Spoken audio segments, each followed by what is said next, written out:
लेकिन एक बात स्पष्ट रूप से मैं कह देना चाहता हूं कि अभी खेल शुरू हुई है, अभी खेल बाकी है और मैं जो कहता हूं वो करता हूं।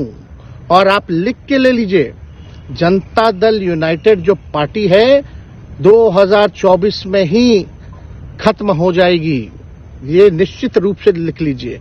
और अभी तो खेल शुरू हुआ है, खेल बाकी है।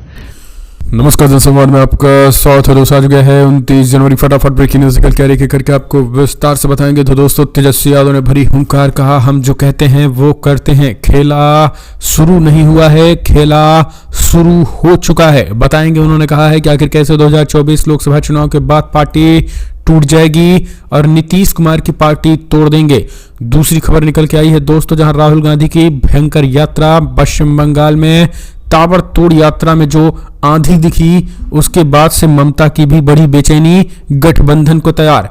तीसरी खबर में आपको बताएंगे दोस्तों, तेजस्वी यादव के हुंकार से कैसे नीतीश की बदली बोली। बताएंगे 17 साल वर्सेस 17 महीना कैसे हुआ ट्रेंड। ट्विटर पर लोगों ने तेजस्वी को बताया हीरो। चौथी खबर बताएंगे दोस्तों, आखिर कैसे मेहनत कस मजदूरों को लेकर राहुल गांधी ने ऐलान किया। मल्लिकार्जुन खड़गे ने बड़ा हमला बोला। कल पहुंचे थे उत्तराखंड से, उन्होंने लोकसभा चुनाव की हुंकार भर दी है। भाजपा में फूट मच चुकी है, वो भी बताएंगे। 9वीं बार पलटू राम बने हैं मुख्यमंत्री, साथ ही बीजेपी के सम्राट और विजय सिन्हा बने हैं डिप्टी सीएम। बताएंगे जातीय समीकरण के बारे में भी। और वहीं अखिलेश ने पलटू मारने को लेकर क्या कुछ कहा है। प्रशांत किशोर का आया है बड़ा बयान, बोले लोकसभा चुनाव के बाद फिर से पलटी मारेगा ये धूर्त पलटूबाज।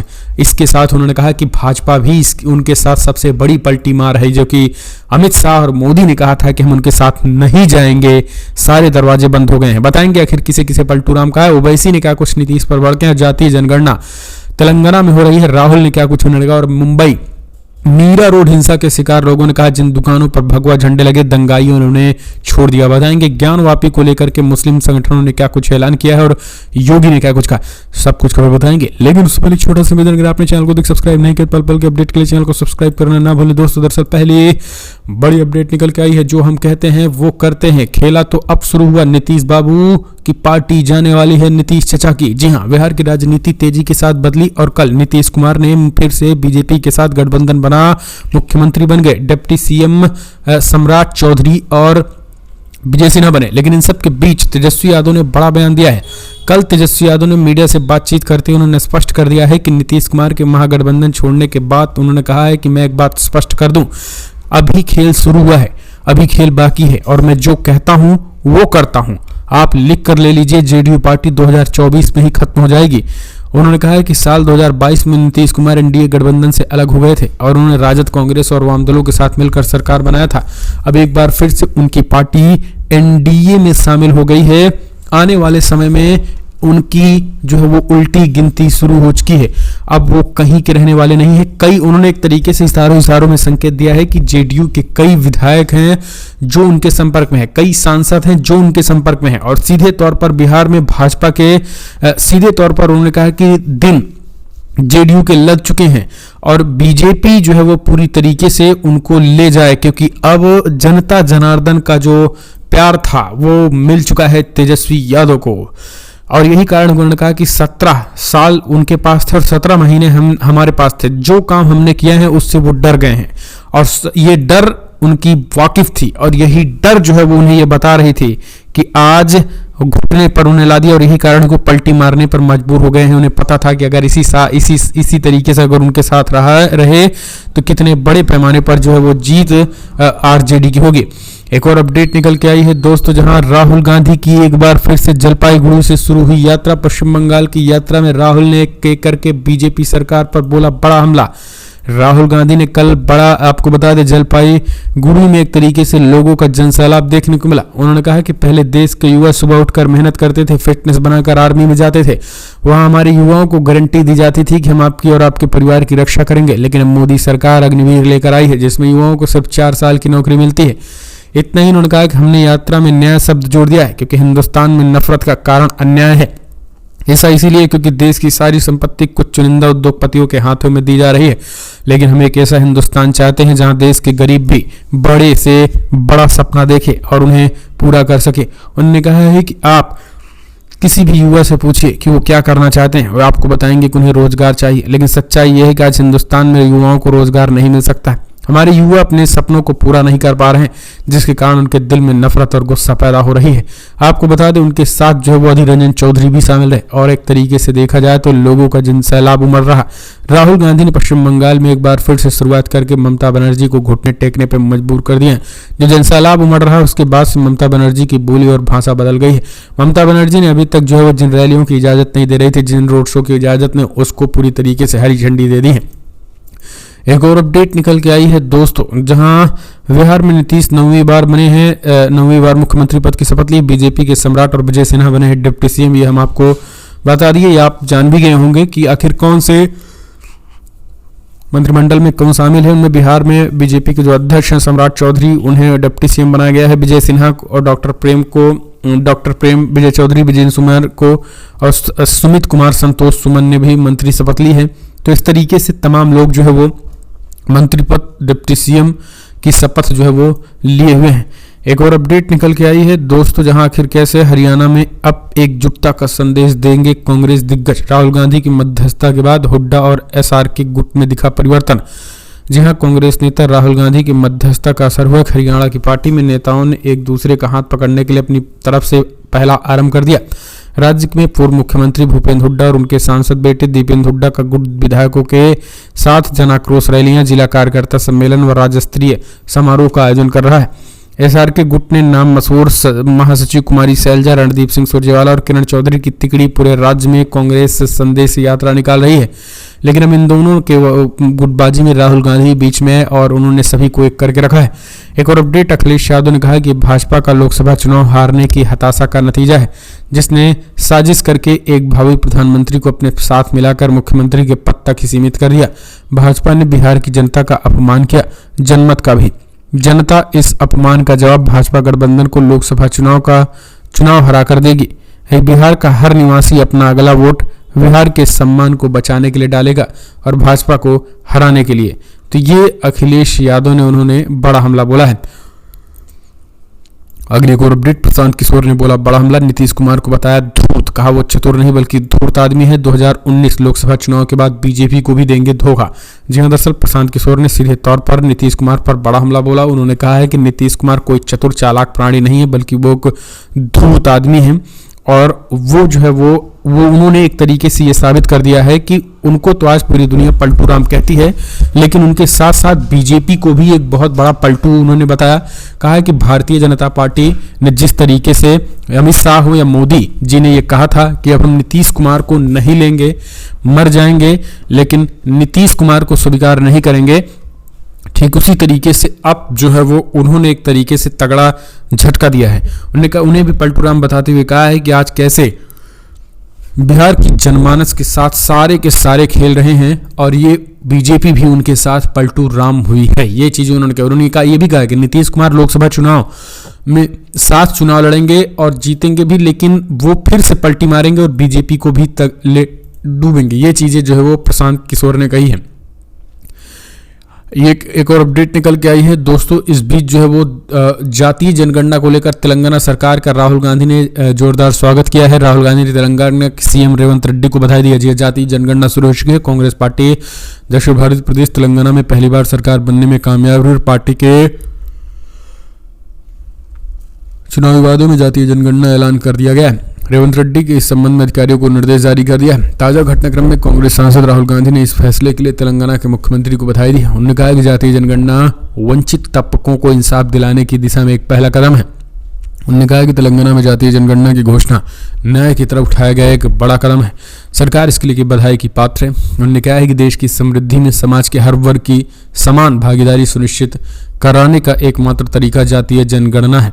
सोशल मीडिया प्लेटफॉर्म पर राहुल गांधी ने जमकर तारीफ की है। एक और अपडेट निकल के आई है दोस्तों, आपको बता दें, जहां आयाराम गयाराम जैसे कई लोग हैं, पहले वो हमारे साथ मिलकर लड़ रहे थे। मल्लिकार्जुन खड़गे ने बोला बड़ा हमला। बोले जब मैंने लालू जी और तेजस्वी जी से बातचीत की, उन्होंने कहा कि नीतीश जा रहा है अगर वो रुकना चाहते हैं तो रुक जाता, लेकिन वो जाना चाहता है। इसीलिए ये बात हमें पहले से ही पता थी, लेकिन इंडिया गठबंधन को बरकरार रखने के लिए हमने कुछ नहीं कहा। अगर हम कुछ गलत कहेंगे तो गलत संदेश जाएगा। इसकी जानकारी हमें लालू प्रसाद यादव और तेजस्वी यादव जी ने पहले ही दे दी थी और वो आज सच हुई। तो सीधे तौर पर उन्होंने बड़ा हमला बोला और पलटू राम बताया, आया राम गया राम बताया है। एक और अपडेट निकल के आई है दोस्तों, ज्ञानवापी को लेकर के फिलहाल विश्व हिंदू वीपी के दावों को बरेलवी मौलाना ने किया खारिज, बोले कोर्ट के फैसले का करें इंतजार। दरअसल ऑल इंडिया मजलिस मुस्लिम जमात के राष्ट्रीय अध्यक्ष मौलाना मुफ्ती साहबुद्दीन रजवी बरेलवी ने विश्व हिंदू परिषद द्वारा किए गए दावे और मुतालबे को खारिज करते हुए कहा है कि मुसलमान कानून का सम्मान करता है और बाबरी मस्जिद अयोध्या के मुद्दे पर साबित करके दिखा भी दिया। ज्ञानवापी मस्जिद का मामला कोर्ट में विचाराधीन है। एएसआई सर्वे रिपोर्ट में अभी आई है, जिस पर कोर्ट ने अभी कोई निर्णय नहीं लिया है और ज्ञानवापी मस्जिद के दूसरे मामला पर भी कोर्ट ने निर्णय नहीं लिया है।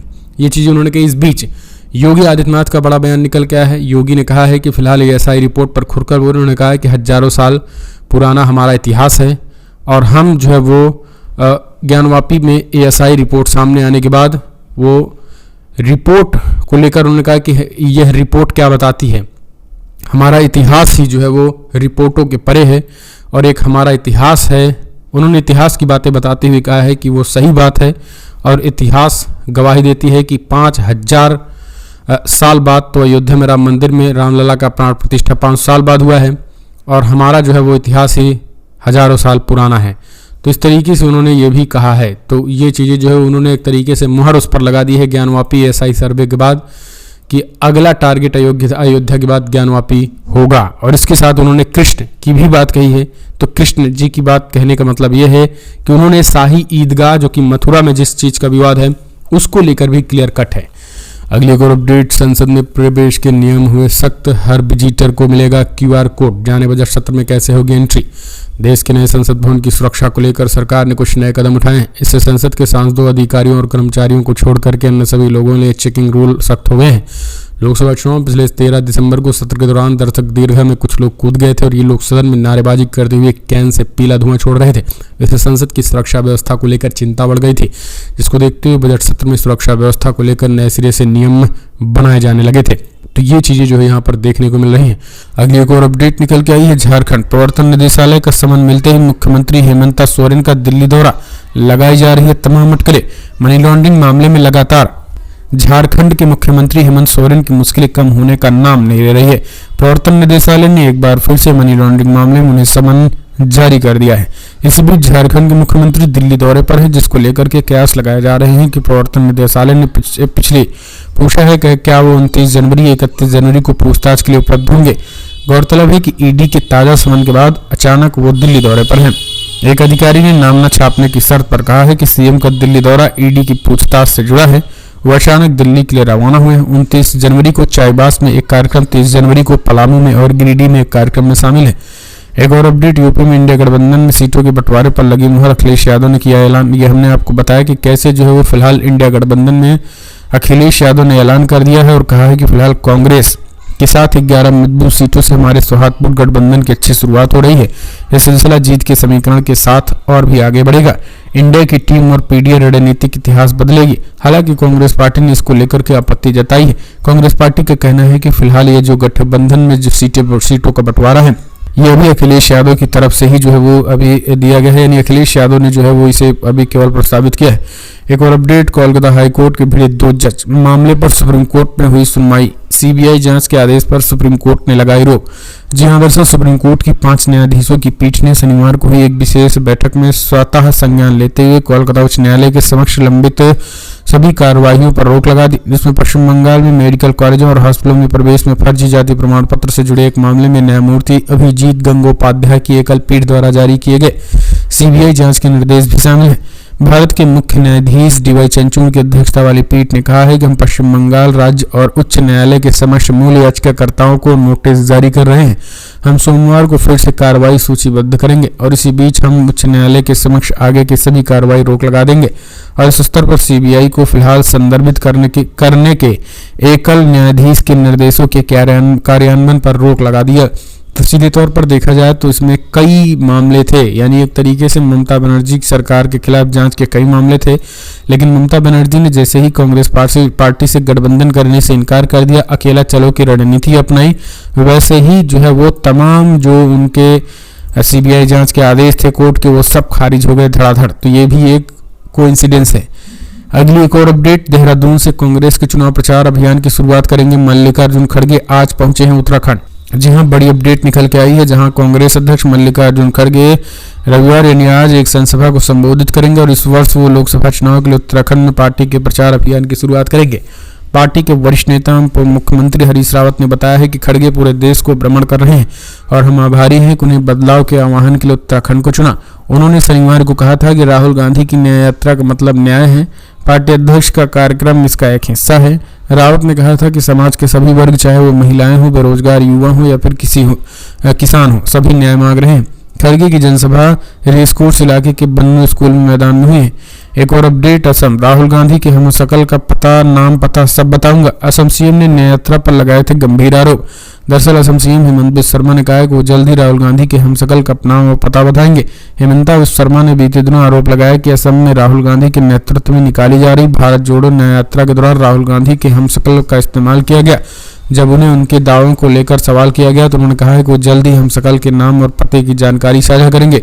हेमंता बिस्वा शर्मा ने कहा है कि मैं ऐसे ही बातें नहीं बोलता हूं, हमशक्ल का नाम और कैसे ये सब किया है इसकी पूरी जानकारी दूंगा, बस कुछ दिन का इंतजार करिए। शनिवार को असम सीएम सोनितपुर जिले में थे, वहीं पर मीडिया से बातचीत करते हुए उन्होंने कहा है कि शर्मा ने कहा है कि मैं रविवार को डिब्रूगढ़ में रहूंगा और अगले दिन गुवाहाटी जाऊंगा। तो इस तरीके से चीजें जो असम में देखने को मिल रही हैं। फिलहाल राहुल गांधी की इस यात्रा को लेकर आप कैसे देखते हैं, कमेंट्स माध्यम से आप अपने सुझाव देना ना भूलें। पल पल के अपडेट के लिए चैनल को सब्सक्राइब करें। जय हिंद, जय भारत।